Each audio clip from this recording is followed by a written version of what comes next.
दोस्तों नमस्कार। इस वीडियो में जो कोडिंग डिकोडिंग है उसके कुछ महत्वपूर्ण प्रश्न हम करने वाले हैं। इससे पहले जो मैंने कोडिंग डिकोडिंग के बेसिक कॉन्सेप्ट होते हैं वो मैंने 2 वीडियो में कवर कर चुका हूं, जो आपके स्क्रीन पे दिख रहा होगा। अगर आपको बेसिक पता है कोडिंग डिकोडिंग के तो आप इस वीडियो को देख सकते हैं, आपको समझ में आ जाएगा। लेकिन अगर आपने बेसिक नहीं देखा है तो उसका लिंक मैं डिस्क्रिप्शन में डाल दूँगा, वो आप देख लीजिएगा। तो 10 क्वेश्चन और 10 डिफरेंट टाइप्स के क्वेश्चन जो प्रीवियस ईयर एग्जाम में पूछे गए हैं उसको मैं इस वीडियो में कवर करूंगा। तो चलिए शुरू करते हैं। मेरा नाम है दिलीप और शिक्षा मंडी में आपका बहुत बहुत स्वागत है। तो क्वेश्चन है जो प्रीवियस ईयर में पूछे गए हैं। पहला टाइप कि दिया हुआ है ये वर्ड कि BIRD को WIRY लिख सकते हैं, तो RAIN को क्या लिख सकते हैं? ठीक है, तो देखिए पहले क्या करते हैं, जब कभी भी आपको सबसे पहले कोडिंग डिकोडिंग के क्वेश्चन आए ना, तो जो पहला मेथड अप्लाई करना है, आपको सबसे पहला काम करना है वो ये करना है कि ये जो वर्ड दिया हुआ है इसका पहला जो लेटर है ना, इसके अपोजिट देखेंगे कि ये इस वर्ड में है कि नहीं है। यानी बी के अपोजिट इस वर्ड में है कि नहीं। तो बी के अपोजिट पहले या लास्ट में? पहले देखेंगे इसमें है, तो इसमें देख रहा हूँ कि लास्ट में है। बी का अपोजिट क्या होता है? वाई होता है। उसके बाद देखेंगे लास्ट वाले का अपोजिट, डी के अपोजिट है कि नहीं है। तो डी के अपोजिट देख रहे हैं, डी के अपोजिट डब्ल्यू होता है, DW होता है। यही चीज मैंने इससे पिछले वीडियो में बता रखा है कि कैसे इसको बड़े आसानी तरीके से याद कर सकते हैं अपोजिट को, और कौन से अल्फाबेट कितने नंबर पे आता है। तो बी के अपोजिट वाई है, डी के अपोजिट डब्ल्यू है। इतना जब हो जाए ना, तो आप ध्यान रखिए कि ये अपोजिट वाला जो गेम है ना, इसमें फॉलो हो रहा है। यानी हर जो अल्फाबेट है ना, इसको अपोजिट में लिखा हुआ है। तो बी का अपोजिट क्या लिखा हुआ है? Y, BY। आई का अपोजिट क्या होता है? R का अपोजिट क्या होता है? I। डी का अपोजिट क्या होता है? W। अब जिस तरह से ये रिलेशन है ना, इसी तरह से इस वर्ड में यहां रिलेशन हम बना लेंगे और उसके बाद वर्ड को लिख लेंगे। अब देखिए शुरू वाले का अपोजिट वाले को लास्ट में लिखा है, तो क्या करेंगे? बी का यहां R है, R का अपोजिट क्या होगा? I। ए का अपोजिट Z का I का अपोजिट R, N का अपोजिट M।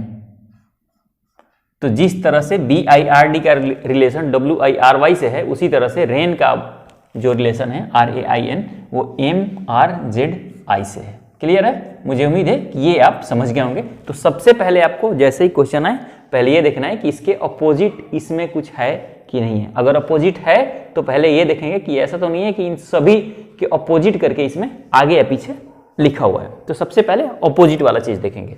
एक ये है तरीका कि अपोजिट करके आपको दे दिया जाता है रीजनिंग को। अगला क्वेश्चन पे चलते हैं। अब ये देखेंगे कि इसमें J का अपोजिट क्या होता है? Q होता है। L का अपोजिट O होता है। N का अपोजिट M होता है। लेकिन M इसमें है नहीं, तो ये जान जाएंगे कि M नहीं है, इसका मतलब कि ये अपोजिट वाला गेम तो इसमें नहीं होगा। ये रूल इसमें, ये तरीका फॉलो नहीं होगा। तो क्या करेंगे? सबसे पहले करेंगे इसका नंबरिंग देखेंगे। ये 10 नंबर पे आता है, इसको लिख लेता हूं मैं आपको बताने के लिए। ठीक है, ऐसे अगर आपको ब्रेन में याद होना चाहिए। 10, ये 12 होता है L, और N होता है 14। इसी तरह से ये क्या होता है? S 19, Q होता है 17, O होता है 15। अब देखेंगे कि इसका रिलेशन क्या है। ठीक है,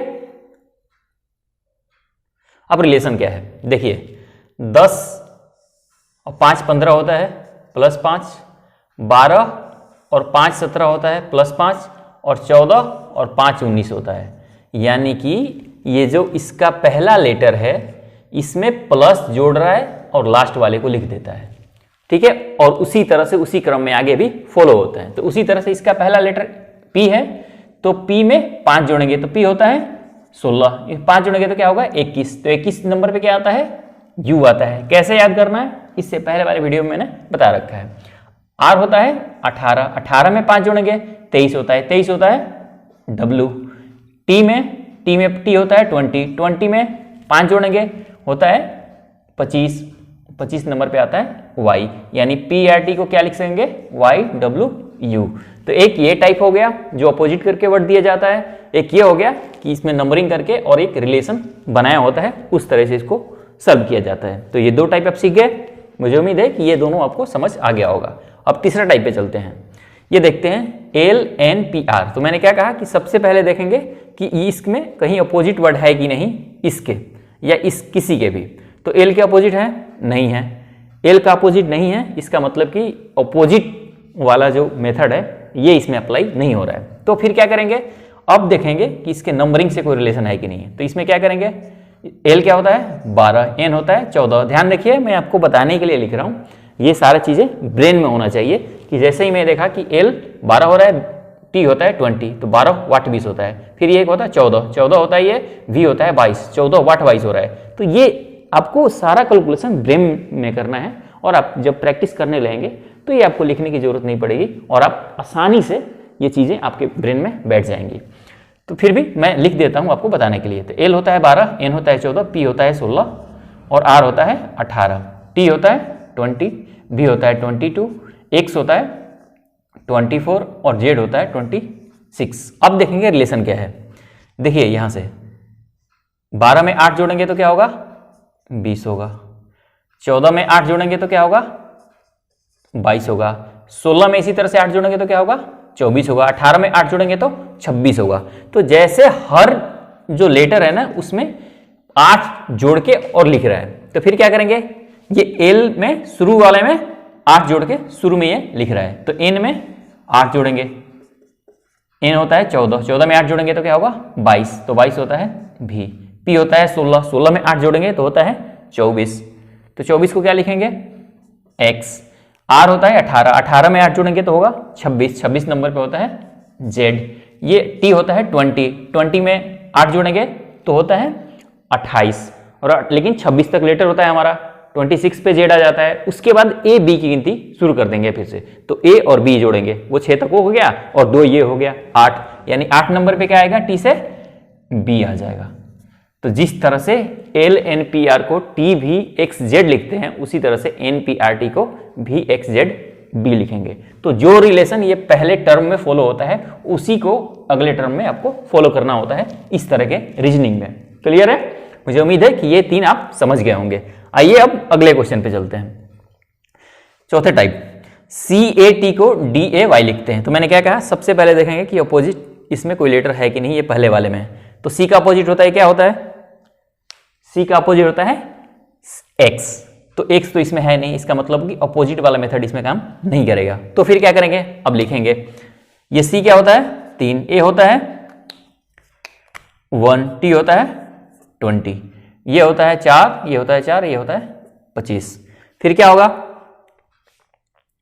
सी डी, कितना जोड़ा इसमें 1 जोड़ा, ठीक। फिर 1 में से 4 जाने में 3 जोड़ा, फिर 20 से 25 जाने में 5 जोड़ा, यानी पहले वाले में 1 जोड़ रहा है, दूसरे वाले में 3, तीसरे वाले में 5। इसी तरह से बी में 1 जोड़ देंगे, टी में 3 जोड़ देंगे और जी में 5 जोड़ देंगे। यही हो रहा है ना, सी में 1 जोड़ रहा है, ए में 3 और टी में 5। उसी तरह से बी में 1, आई में 3 और जी में 5। तो बी में 1 जोड़ेंगे तो ये हो जाएगा सी, आई में 3 जोड़ेंगे तो आई 9 होता है, 3 जोड़ेंगे तो 12 होगा, 12 नंबर पे क्या होता है एल। जी में 5 जोड़ेंगे तो ये भी 12 हो जाएगा, क्योंकि जी 7 नंबर पे आता है और 12 होता है एल। तो जिस तरह से सी ए टी को डी डी वाई लिखते हैं उसी तरह से बी आई जी को सी एल एल लिखेंगे। क्लियर है? यानी ये दोनों लगभग एक ही तरह का होता है। इसमें जो लेटर होते हैं वो गैप दे के भी दे सकते हैं, और नंबर जो है वो बदल भी सकता है, ये क्वेश्चन में आपको बताया जा रहा है। क्लियर है? अब आइए समझते हैं ये क्वेश्चन को कि के एल एम एन को जे जे जे जे लिखते हैं तो बी एफ एन ओ को क्या लिखेंगे। तो पहले क्या करेंगे, पहले देखेंगे के का अपोजिट इसमें कुछ है कि नहीं। तो के का अपोजिट होता है पी, तो पी तो इसमें है नहीं, तो इसमें क्या करेंगे अपोजिट वाला को छोड़ देंगे। तो के होता है 11, 11 में से 1 घटा है तो क्या बचा है, पहले नंबर लिख लेंगे। तो नंबर लिखेंगे तो के होता है 11, एल होता है 12, एम होता है 13, एन होता है 14, ये होता है 10, ये 10, ये 10 और ये 10। अब क्या रिलेशन है, 11 में से 1 माइनस हुआ, इसमें से 1 माइनस हो रहा है, 12 वाला में से 2 माइनस हुआ, इसमें से 3 माइनस हुआ, इसमें से 4 माइनस, यानी पहले वाले में से 1 माइनस हो रहा है, तो बी में से 1 माइनस करेंगे तो ये होगा ए। दूसरे वाले में से 2 माइनस हो रहा है तो एफ होता है 6, 6 में से 2 माइनस करेंगे तो ये आएगा 4, 4 होता है डी। तीसरे में से 3 माइनस हो रहा है, n 14 होता है, 14 में 3 माइनस करेंगे तो 11, 11 नंबर पे आता है k, चौथे में 4 माइनस हो रहा है, चौथा टर्म में, तो चौथा लेटर में 4 माइनस हो रहा है, तो वो होता है 15, 15 में 4 माइनस करेंगे तो 11, 11 नंबर पे क्या आता है k। इस तरह से कोडिंग डिकोडिंग के क्वेश्चन को बनाते हैं। आइए कुछ और क्वेश्चन को करते हैं। क्वेश्चन है कि CE को 70 लिखा जाता है तो DE को क्या लिखेंगे, ये आपको बतानी है। ये आपको रिलेशन ढूंढना है कि CE को किस बेस पे 70 लिखा गया है, इनमें क्या रिलेशन बन सकता है। तो क्या करेंगे हम पहले कि इस तरह के क्वेश्चन जब भी पूछे जाए ना तो इसके नंबरिंग कर लेते हैं हम। तो C का होता है 3 और E का होता है 5। अब ये 35 और 70 में कोई रिलेशन आपको दिखता है तो दिखता है। क्या होता है रिलेशन कि 35 में हम 2 से जब मल्टीप्लाई करेंगे तो क्या बनेगा 70 बन जाएगा, ठीक है। तो इसी तरह से क्या करेंगे हम D का नंबर लिखेंगे 4 और E का नंबर होता है 5। जब इसको भी 2 से मल्टीप्लाई करेंगे हम तो क्या बनेगा 90। तो ये रिलेशन जो इसमें फॉलो हो रहा है वही रिलेशन यहाँ भी हम फॉलो करेंगे। तो DE को क्या लिख सकते हैं हम 90 लिख सकते हैं, ठीक है। जिस तरह से CE को 70 लिखते हैं उसी तरह से DE को 90 लिख सकते हैं। इस तरह से भी क्वेश्चन आपसे पूछे जाते हैं। आइए इस तरह के एक और क्वेश्चन करते हैं। इसमें भी हुआ DE = 10 दिया हुआ है तो HI = क्या होगा ये आपको बताना है। तो DE को मैंने क्या कहा, इस तरह के क्वेश्चन में सबसे पहले नंबरिंग कर लेते हैं या नंबरिंग करके सोचते हैं। मैं आपको बताने के लिए यहाँ नंबरिंग करता हूँ। तो D के लिए 4 और E के लिए 5। अब आपको सोचना है कि ये 45 को 10 कैसे लिखा जा सकता है, ठीक है। इसमें क्या रिलेशन है, 4 5 को 10 में लिखा हुआ है, ये कैसे लिखा जा सकता है। तो फिर देखिए थोड़ा सा दिमाग लगाइए, ये 4 और 5 में मल्टीप्लाई कीजिए, ये होगा क्या 20 और 20 को 2 से भाग कर दीजिए। जब 20 को 2 से भाग करेंगे तो क्या आ जाएगा 10। उसी तरह से H को नंबरिंग करेंगे, H के लिए 8, I के लिए 9।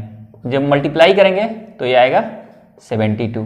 72 को जब 2 से डिवाइड करें तो क्या किस बार में कटेगा 36। तो यहाँ HI = क्या लिख देंगे 36। तो DE को जब 10 लिखेंगे तो HI को क्या लिखेंगे उसी तरह से 36। क्लियर है। तो ये बहुत ही इंपॉर्टेंट है, ये सब प्रीवियस एग्जाम में पूछे गए हैं, इसलिए मैंने इस वीडियो में इसको संकलित किया हुआ है। तो ये मुझे उम्मीद है कि ये भी आप समझ गए होंगे। आइए कुछ और टाइप है जो अलग से पूछे जाते हैं इस तरह क्वेश्चन, इसमें आइए देखते हैं कि इसको कैसे बनाते हैं। ये सर्कल को लिख सकते हैं RICELL।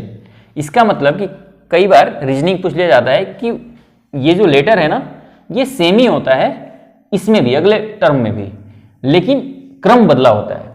तो जब कभी भी इस तरह का हो कि लेटर आपको दिखे कि ये सब सेम ही है, क्रम बदला हुआ है, उसी तरह से इसको भी लिख सकते हैं। तो सबसे पहले आपको देखना है कि ये किस तरह से चेंज हुआ है, इसका लेटर जो है इधर के उधर अपना प्लेस कैसे चेंज किया। तो इसको जानने के लिए आपको क्या करना है कि यहां लिख देंगे हम, सर्कल लिख लेते हैं यहां पे,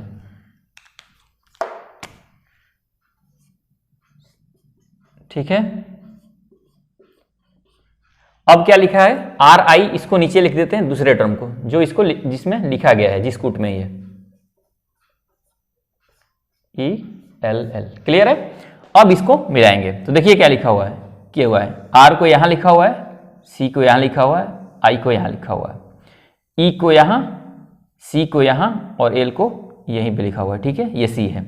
तो ये रिलेशन जब इसमें फॉलो हो रहा है ना, सेम रिलेशन इसमें भी फॉलो करेंगे। तो यहीं पे मैं लिख देता हूं। अब अगर इसको इस तरह से, यानी 3 वर्ड को चेंज किया हुआ है, यानी Q को यहां, U को यहां, Q को सेम जगह और S को यहां। इसी तरह से E को यहां, A को यहां और R को अपनी जगह पे रख दिया गया है।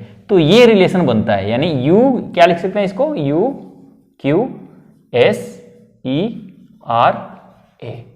कहने का मतलब है कि जब कभी भी ऐसे रीजनिंग पूछा जाए कि पहला टर्म है और उसके अगले टर्म में लिखने में लेटर सेम है लेकिन उसका प्लेस जो है बदला गया है, तो वो किस रिलेशन से प्लेस बदला गया है, किस तरह से बदला गया है, उसको हम इस तरह से लिख के उसको फाइंड कर लेंगे, उसको समझ लेंगे। और यही जिस तरह से ये हमारा रिलेशन बन रहा है इसमें, ये अगले टर्म में इसमें हम अप्लाई कर देंगे। तो देखा कि हमने कि ये 3 को पहले बदल रहा है, फिर 3 को बदल रहा है, ठीक है। और इनमें बीच वाला जो है उसको सेम स्थान पे है, बाकी दोनों को स्थान इसको चेंज कर देता है। तो उसी तरह से इसमें भी हमने कर दिया, Q को अपने जगह पे है, U को यहाँ लाया, S को यहाँ, R अपने जगह पे, E को इस तरफ, A को इस तरफ, ये हमने लेटर यहाँ बना दिया। तो इस तरह के भी क्वेश्चन पूछ लिए जाते हैं। आइए एक इसी तरह के एक और क्वेश्चन है, ये भी प्रीवियस ईयर एग्जाम में पूछे गए हैं, इसको भी समझ लेते हैं। चेयर को लिखा गया है RIACHE तो इसमें क्या रिलेशन है इसको देखेंगे, तो लिख देंगे CHAIR और इसको लिख देंगे कि RIAHC। अब देखेंगे क्या रिलेशन है इसमें, तो मैंने देखा कि R यहां आ रहा है, C यहां जा रहा है, I यहां आ रहा है, H यहां जा रहा है और A जो है वो अपने जगह पे ही है। तो सेम चीज इसमें भी कर देंगे, E यहां पे, T यहां पे, L यहां पे, A यहां पे और B अपने जगह पे। तो ये क्या बना, RLBAT। तो इस तरह से ये भी क्वेश्चन बनते हैं। तो इस तरह के मैंने आपको लगभग क्वेश्चन करा दिए हैं। मुझे उम्मीद है कि ये आपको समझ आ गया होगा। तो दोस्तों इस तरह से क्वेश्चन एग्जाम में पूछे जाते हैं कोडिंग डिकोडिंग से, और आप अभ्यास कीजिए, आपके पास बुक होगा उससे प्रयास कीजिए, और भी डिफरेंट तरह के क्वेश्चन आपको मिलेंगे। मेरे से हिसाब से जो भी महत्वपूर्ण थे, जो इस तरह के क्वेश्चन पूछे जाते हैं, वो मैंने इस वीडियो में संकलित किया है। लेकिन मैं ये दावा नहीं करता कि इसमें सारे कवर हो जाएंगे, आपको घर पे प्रैक्टिस करते रहना है, ठीक है। तो मुझे उम्मीद है कि ये वीडियो आपको पसंद आया होगा। अगर पसंद आया हो तो वीडियो को लाइक कर दीजिए, चैनल को सब्सक्राइब कर लीजिए, क्योंकि इस तरह के वीडियो आपको मैथमेटिक्स और रीजनिंग के मिलते रहेंगे। देखने के लिए आपका बहुत बहुत धन्यवाद। मिलते हैं अगले वीडियो में, तब तक के लिए नमस्कार।